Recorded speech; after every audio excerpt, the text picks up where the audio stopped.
Hello, everybody. This is Nick Totiro, and this is ITIS 1355. Let's talk about basic security principles. Now, if you go through the chapters, for example, chapter 1, they talk a great deal about, they give you a lot of vocabulary to get through, and what they're doing is they're building a foundation. So as you're working through the book, you have a foundation of knowledge. But one of the issues that I have with that approach is a lot of times they give you very generic examples. For example, in the security triad about confidentiality, integrity, and availability, they just give you really, really quick examples. And they're good, but they tend to be very generic. So in this video or this lecture, I want to explore Chapter 1, Principles of Security, but in a real world setting. So I've chosen a case study. And what we're going to do, we're going to flip back and forth on the case study, and we're going to talk about it.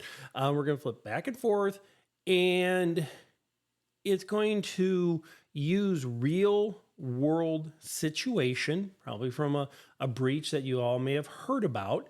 But then it's going to tie all that vocabulary that we saw inside the textbook. And that particular breach that we're going to investigate is a little old, I'll admit that, but it shows a lot. And the reason I chose it, let me switch over to the screen. The reason I chose this one, it is the Home Depot data breach. It happened in 2014. It went on for months. It's a little archaic now. It's probably it's 10 years old, and some of the things they'll suggest in the case study that they need to do is now pretty much a standard practice. But I think it's a really good case study because it hits close to home. I think all of us probably have been to Home Depot or maybe a Target. A very similar breach occurred to Target literally months ahead of Home Depot. It wasn't the exact same thing, but it was a similar breach. And actually, if Home Depot would have listened to the post-breach synopsis, they could have prevented it. But a little dated, but I really wanted to bring it in. A little background. But in 2014, for about 6-7 months, hackers were able to get into Target's point-of-sale systems. Now, when we talk about Target, we're talking about hundreds, if not thousands, of stores throughout the country, and their point-of-sale systems are basically the cash register. And they were able to get into that and draw information. And we'll go through this in more detail in the videos. But it's something that affected many of us. I think it was like 53 million people were affected where they had their credit card information stolen. Target had almost $200 million in a class action lawsuit where if you were a Target customer, which many of us are, you could have got free, not free, but you could have gotten security protection, credit card protection for a year. And those are details. I don't want to get into the very specifics on that. The other thing I want to understand is I am not picking on Target. I'm not picking on Home Depot or anything. This is just a case study. We are just looking at the raw facts and figures. The other thing I want to be careful with, and you should be careful with as you go down a cybersecurity path or security pathway, is hindsight is 2020. It's easy to look back after the incident happened to say, these were all the problems, right? And sometimes it almost sounds condescending that these were all the problems and anybody should have seen it. But believe it or not, some of the problems were glaringly obvious to anybody who was working with that technology. So let's start at the point of sales. Now, the point of sales is the cash register, and the hackers were actually skimming information out of the cash register. Now, I'm going to go back to my screen here. Credit card skimming has been going on a long time, and for a long time it was very mechanical. I don't have a credit card skimmer, but what I do have is I have this thing here, and they talk about it in the textbook. This here is a keylogger. If I was to take this device and put it between a keyboard, just a standard USB keyboard. If you were to look at the ports, those are USB ports. Many, if not all keyboards nowadays are USB. So I put this device between the keyboard. So the keyboard gets plugged in here and this gets plugged into the computer. Now, this needs to be a little bit clandestine. You don't want people seeing this. But if you think about your personal, if you have a PC at home or something like that, or at the office, maybe you're not using a laptop like I do, we don't look at the connection, especially some of the big towers. If you were to go inside the classroom and the teacher stations and stuff like that, a lot of these connections are hidden. And this is it's a keylogger.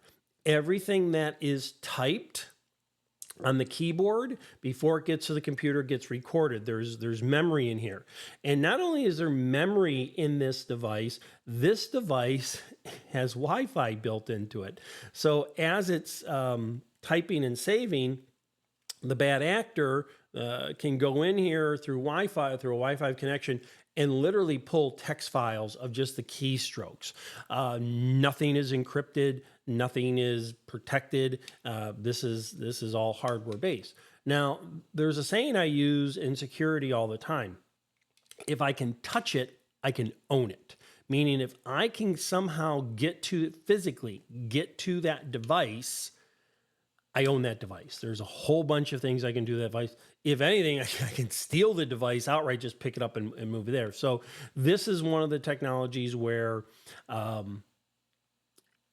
it had to touch the device. And skimmers, going back to skimmers, they used to find skimmers a lot of times at gas stations. They would be plates that would go over the card reader at a gas station. And as people would put their card in, they weren't really obvious that these skimmers were pulling the card. But that's not what happened to Target. That's not what happened to Home Depot. What happened to Home Depot was there was a whole series of events that caused Home Depot to get breached. And the skimmer, this is the scary part, it was not mechanical.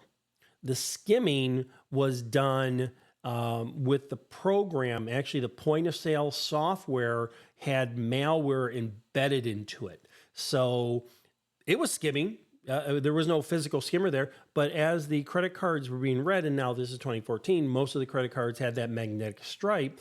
As the credit card is being read, it was also collecting that data. Since the point of sale devices were also on the network, it was sending that information to the bad actors. And again, we will break down that. And so let's take another look back at our computer. So case study, if anybody wants a copy of this case study, I picked it up at the SANS Institute. I could easily send you a copy.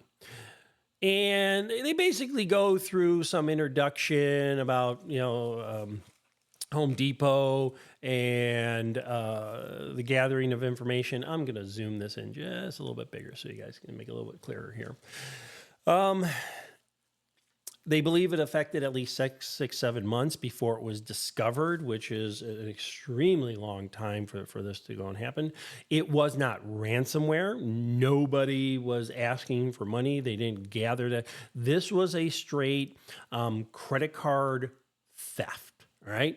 Now, some of the vocabulary to initially start from the chapter was, let's talk about what the vulnerabilities that were associated with this attack. One of the biggest, and what a vulnerability is from the textbook, it's a weakness or a flaw in the implementation, right? It could have, the weakness or the flaw could have been poor coding, older software, no malware in there. So there could be potentially a lot of factors that would be associated with that vulnerability. A threat is the event that actually occurred or could occur, right?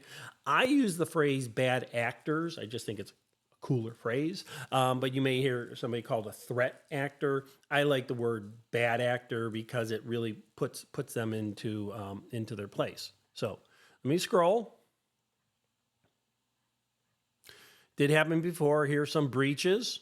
Again, there was a lot of these breaches happening in those days of 2013, 2014, and 2015. If you look on the screen, again, I know this is dated information. Goodwill, they breached Goodwill.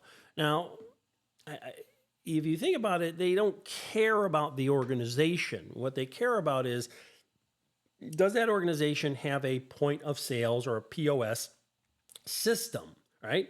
So it's not a question that they were stealing money, they were stealing information. So take, for example, like Goodwills. You pay, say you go into Goodwills and you purchase a couch, and that couch is $50 or something like that.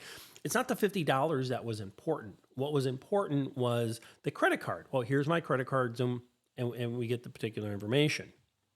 I even got Dairy Queen, poor Dairy Queen. All right.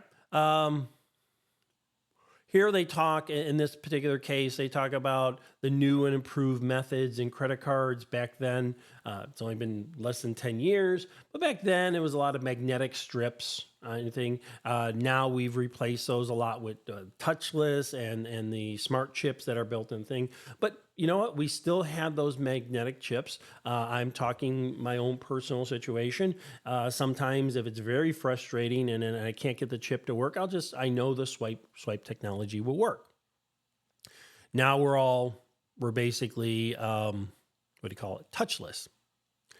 Okay. So what basically happened was the bad actors created malware and were able to infect the point of system with the malware. So the system would then gather the private information. And if you think about Home Depot nowadays, it's not just credit cards that they were gathering.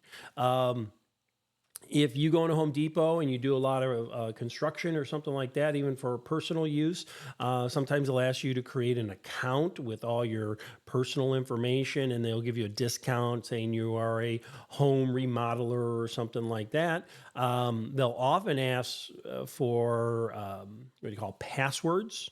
Not passwords, I'm sorry, for email addresses, right? So, we've gone to a paperless society. Let's get rid of the paper receipts. We'll just email you those receipts. These are all technologies I think most of us have used. I know I do a lot of stuff with Home Depot, and I say, okay, just send it to my email. I tend to track a little bit with email.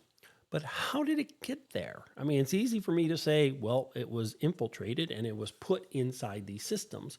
How did that malware get there? And one of the things that happened, I should have pulled this all up. One of the biggest things that happened, one of the biggest threats that happened was that there was a massive vulnerability, right? And the massive vulnerability was the operating system at the point of sale systems. 2014, the operating system at the point of sale systems was Windows XP. Now, from personal experience, I loved XP. I used XP for many years. But at a certain point, Microsoft came out and said, we are no longer supporting Windows XP. These companies cannot support operating systems or applications forever. So they send a timeline, and they say, okay, at a certain point in time, we are no longer going to support it. That's standard operating procedures for most organizations. And, well, I'm talking here. And Home Depot had their point of sale systems that were still Windows XP. Now, before you pass judgment, that's a common practice.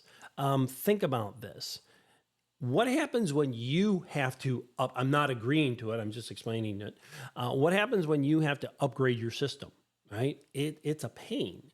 Can you imagine Home Depot, their point of sale system, I think somewhere I read it was between 5,500 to 6,000 cash registers, point of sale systems throughout the country and throughout the United States and Canada.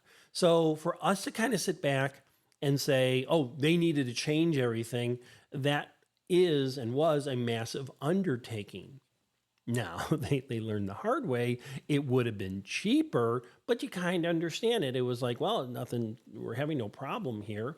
It shouldn't be an issue.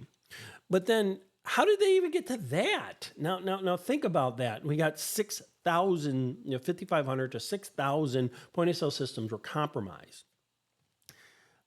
Another vulnerability involved with this was that they were able to get into Home Depot kind of in a roundabout way. They went through a third party vendor, which had access to Home Depot's network, to their corporate network.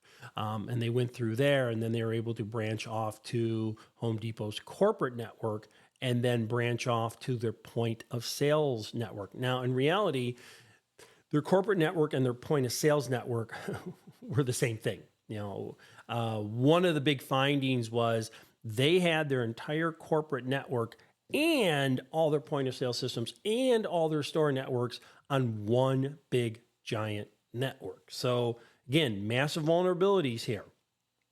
Going from the textbook, massive vulnerabilities going in from the in Home Depot. One, their point of sale system had archaic operating system. There had a lot of known vulnerabilities.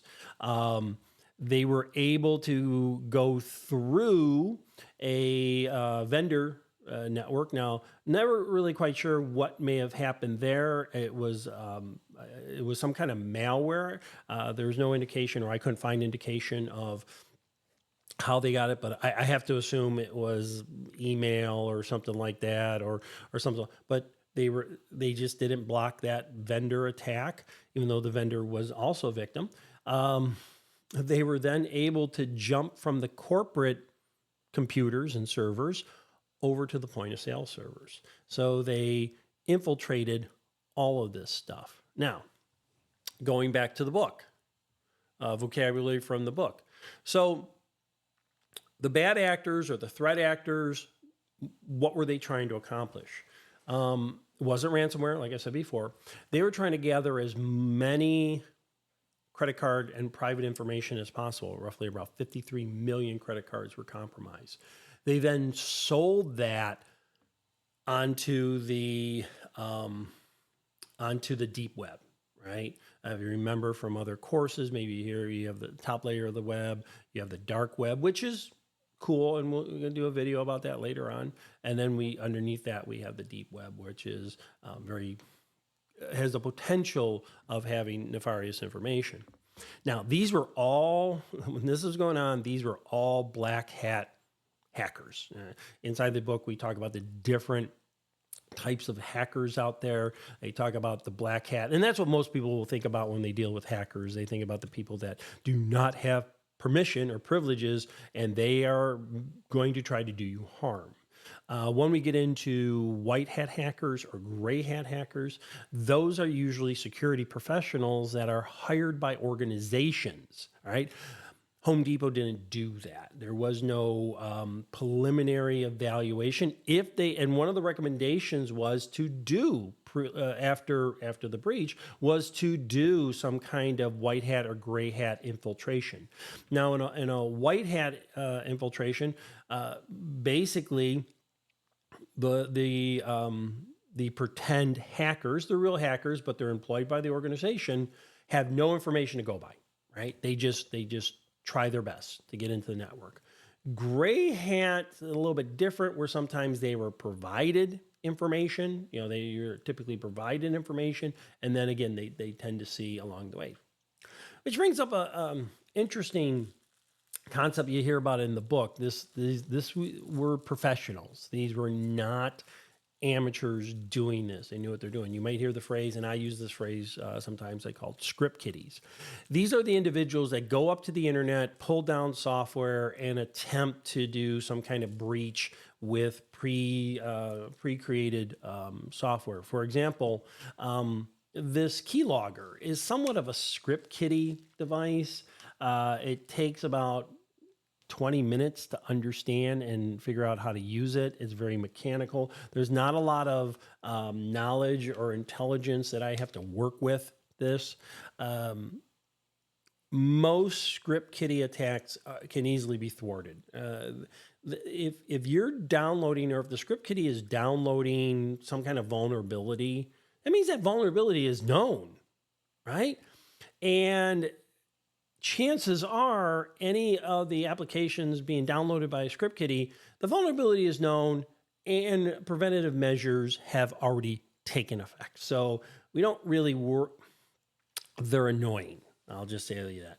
Script kiddies are very annoying. They're the ones who are going after their neighbors' networks, or maybe the little small mom and pop shops networks, to maybe get free internet or a couple $100. But when we're talking big infiltrations, it's definitely not script kiddie. These are highly motivated, organized crime. Sometimes even nation states will do this. If you look at the Sony breach a few years back, there is definite evidence that it was coming from North Korea. There's a long history about what happened there. That's a different discussion for a different time. All righty. Let's press on. So, pretty much some of this cyber attack happening from Home Depot, it was people just trying to sell credit card numbers and stuff like that. There was no indication that this was an attack by cyber terrorists, maybe what they call hacktivists, people who want to teach an organization a lesson, right? Let me go back up to the screen. Right?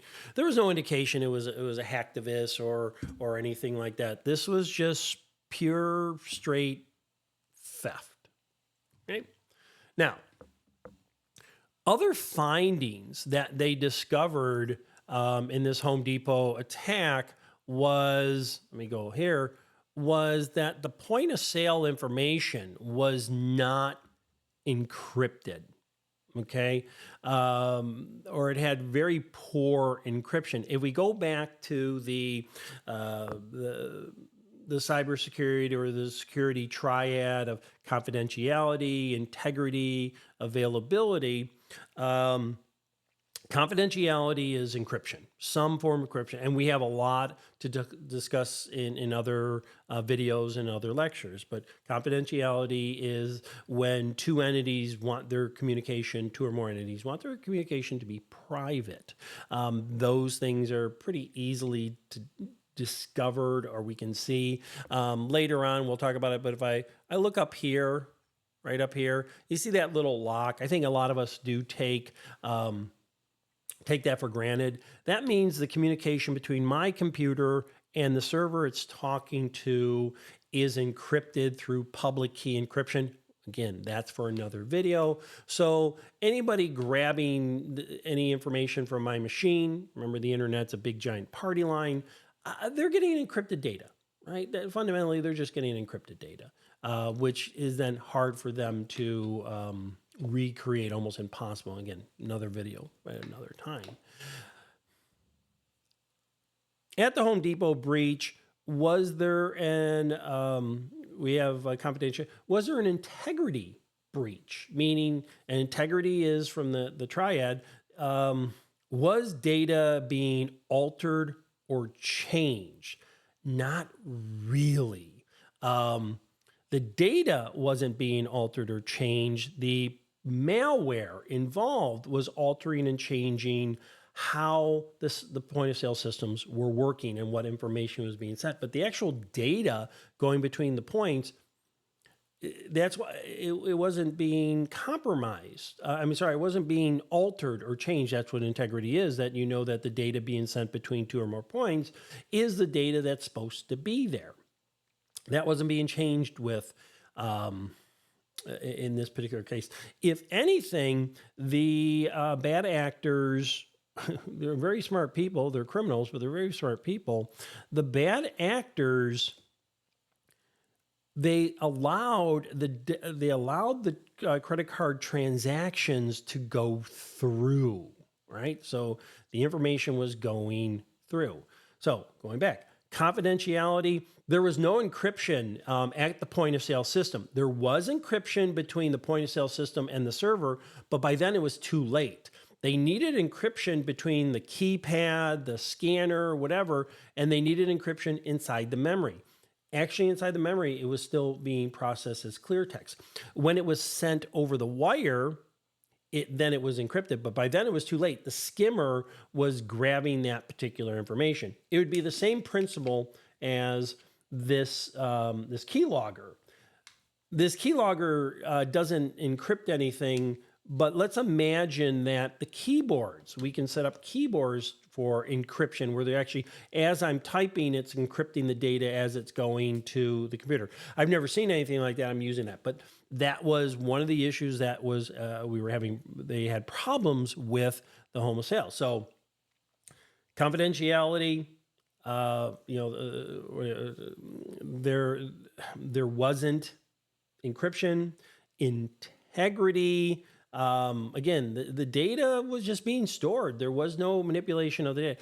Where the integrity fell apart was that the operating system on the point of sale systems were compromised. And then availability on the compromise, the systems were up and running. It really wasn't a question in this particular situation. There wasn't really an availability issue along the line because they wanted the point of sale systems to work. Okay. Now, some of the things they could, well, let's go on to the next one. Even though, go back to talking here, one of the biggest security threats that we deal with is what is called social engineering. Now, you hear that term a lot. Social engineering is not just somebody trying to fool you, right? In the book, they talk about social engineering where people are staring over your shoulder. Okay, we know that happens. We're pretty, when it comes to human beings, we're pretty cautious about that. If I'm at a bank ATM machine or I'm at a cash register and somebody's leaning over my shoulder, that's easy enough to catch. If I'm sitting at my desk and a colleague is leaning over my shoulder, something very easy to catch. If I'm going through a secure door and somebody's following me, those things. But where social engineering comes into play, and especially when it came into play with Home Depot, was that it was transparent, right? We all do this. We all go up to a cash register, an ATM machine, anything that we have to provide, a credit card information, a gas pump. We don't even think about it. We appreciate the convenience of at the gas pump, putting the credit card in, at Home Depot, swiping a credit card at the point of sale system. So the social engineering attack in that regard was our own comfortability that was associated with it. You got to be careful, obviously, because we end up pointing the fingers at ourselves. The other point of these bad actors knew, and this isn't quite social engineering, but it's a social norm. How many of us check our credit card statements? It's shocking how many of us do not check our credit card statement. Now, if you're somebody like me, I'm going to be very honest about this. I don't carry a lot of cash. It's just not something I do anymore. I basically purchase my gas and food and things through credit card. So if you were to see my credit card bill, and probably like many of you, if you were to see my credit card bill, you see line item after line item and line items. But it is something my wife and I do where we review our charges and we review all the charges. So there are many times my wife will go, "Hey, did you purchase something at this store?" And I'll have to think about it. And lo and behold, "Oh, yes, I did," or "No, I didn't." And then we do some investigation. We find out that the store is called one thing on its, that drives me crazy, where the store, the organization, or the restaurant, or the club, or whatever, golf clubs will do this oftentimes. They won't say like XYZ Golf Club. They'll say like XYZ Entertainment, whatever. But we go through that. So one of the points of the social engineering discussion is that if you're not checking your credit card statement, those things start getting billed and you don't even realize it. And the bad actors know that. The bad actors know that they can get away with this. When they're selling the credit card information to other bad actors, they know they have a limited time, but that limited time could be days, weeks, even months. And when they find, those credit cards that people don't review, then it's a free for all, right? A little cyber hygiene here when you check your credit card statements. Look for small purchases. See if there's like what do you call it, Apple Pay or something like that, where they charge like $1 or $1.72 or something like that. That's a lot of times that is a bad actor testing credit card numbers, and they know not to send out $800 or something like that, but they'll do small amounts. Sometimes what you will see, and again, this is just a cyber hygiene issue, you might see something where it's a $1.25 purchase, and then immediately within a minute, it could be $800-900 that they're purchasing stereo equipment or stuff like that. So you are responsible. We're all responsible for our own privacy and our own cyber hygiene. Now, this was not if you think about it, this was not an easy attack on Target, on Home Depot, and on the other things. There was a lot of investigation by the bad actors. They had to discover this.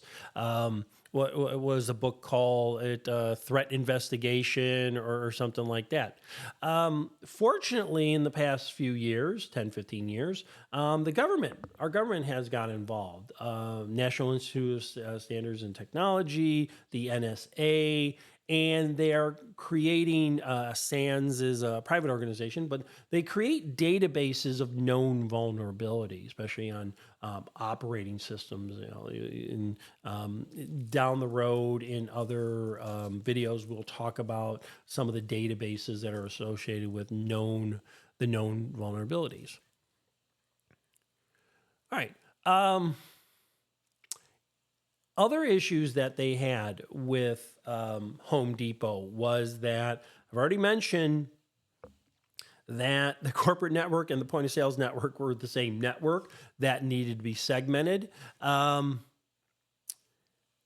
It took a long time, 5-6 months, to detect all this, because they were gathering the information, but they weren't using the information yet. But there was some of the reports say that they were noticing some suspicious activity, data leaving the network, but again, they didn't really investigate that. In subsequent chapters, we'll talk about intrusion detection systems or intrusion prevention systems or hardware intrusion detection systems or hardware intrusion protection systems. And first of all, what an IDS is, intrusion detection system is, it is a device, it's similar to a firewall that monitors traffic going in and out. Now, in an intrusion detection system, what it does is it looks for abnormal traffic, and then it alerts individuals, it alerts the administration, hey, there's something going on here. An intrusion prevention system, very similar. It's inline, meaning that the traffic goes through it, versus detection system where it's just kind of watching, it's monitoring. They say it's offline, not offline, but out of line. It's watching, but an IPS prevention system, it's monitoring the traffic as it's going through. And that is designed to stop it. If they notice some abnormal traffic, it will actually stop it. Detection system, it's watching. And I guess the best analogy I can give here is like on the freeway, right? You're driving along and lo and behold, there are police officers and they're just watching traffic and they're looking for speeders. That would be a detection system, right? If they see a speeder, they move on it. Or say they're looking for impaired drivers. They're watching the traffic and they're looking for impaired drivers. Prevention system would be sobriety checkpoints where they actually close off the streets and everybody has to go through that. And you can see what the difference is. In detection, they're basically watching. They're not directly influencing what's going on. But prevention, they're slowing everybody down. So it just can't be. If you ever see H in front of IPS or IDS, that just means hardware that's built into the system. All right. Some of the recommendations they made, I think they just kind of threw them out there. Supposedly, some of the point of sale systems were a little archaic, where there were some ports on them, like USB ports were available on some of them, and I find that very suspicious. Most of these are self-contained devices, but they're saying, hey, if you're running these type of point of sale systems, there should not be any open ports, or if there is a USB port, it needs to be shut down where it can be shut down physically by putting some kind of physical block in there, or turned off internally.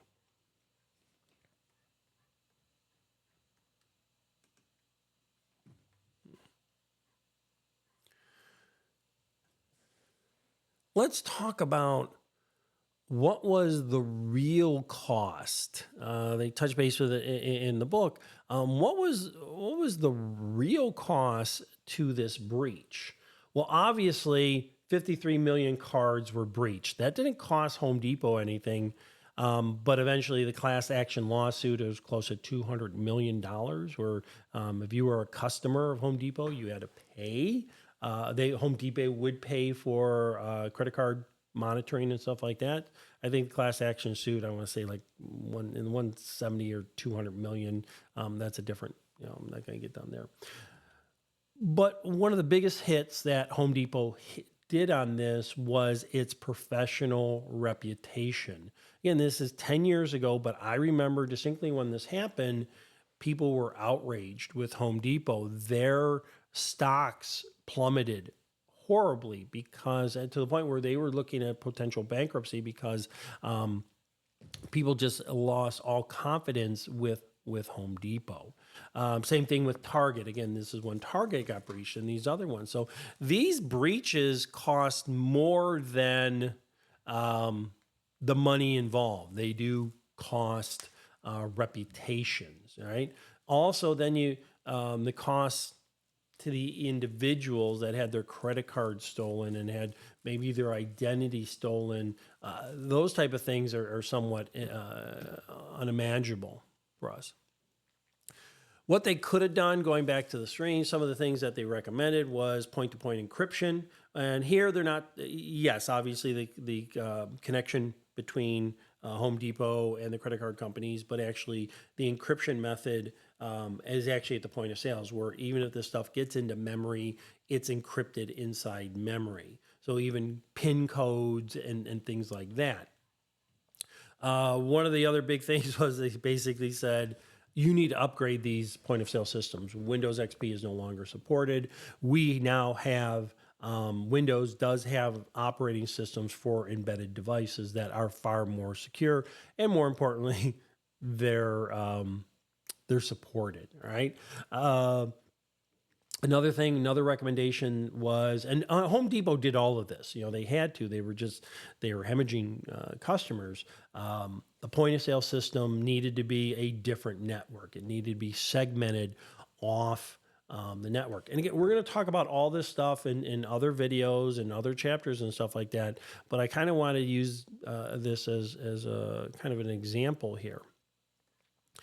And here, the SON report, some segmentation issues, better verification with third-party vendors. We want to make things comfortable for our vendors, for our partners, whoever that may be, but they have to go through the same rigors as anybody else that is associated with with Home Depot. For example, one of the things was poor management of third-party credentials was a horrible fault. Think about Home Depot. And again, we can sit back and we can judge them and stuff like that, but think about all the vendors that are associated with Home Depot or Target, right? Well, sometimes when we're dealing with that many different entities, we tend to cater to the lowest common denominator just to make things simple. Well, that's a dangerous approach. There had to be better third-party management of how these third parties, these vendors, these partners got into Home Depot's network, because remember, that was the initial point of attack. Other things that they don't make mention in this, but third, what do you call it? Training, employee training.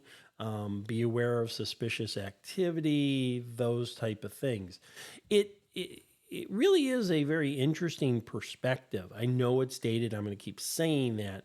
It's a very interesting perspective. Now all these, we're still tied into things.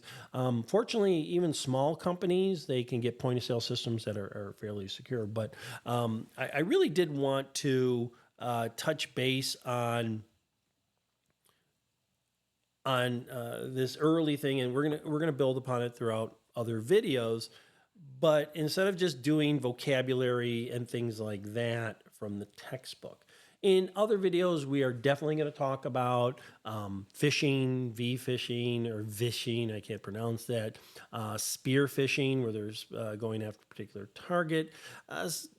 Again, I've not read too much where that could have been one of the situations with Target and with Home Depot, but who knows if I keep on digging. The other thing I found interesting, if anybody has this information, it'd be great. They never identified the hacker group. They never identified it. It had to be a well-organized and funded group. It couldn't be just some, 14-year-old Matthew Broderick in his parents' basement hacking into this. So thanks for spending time with this video. And I'll see you at lecture.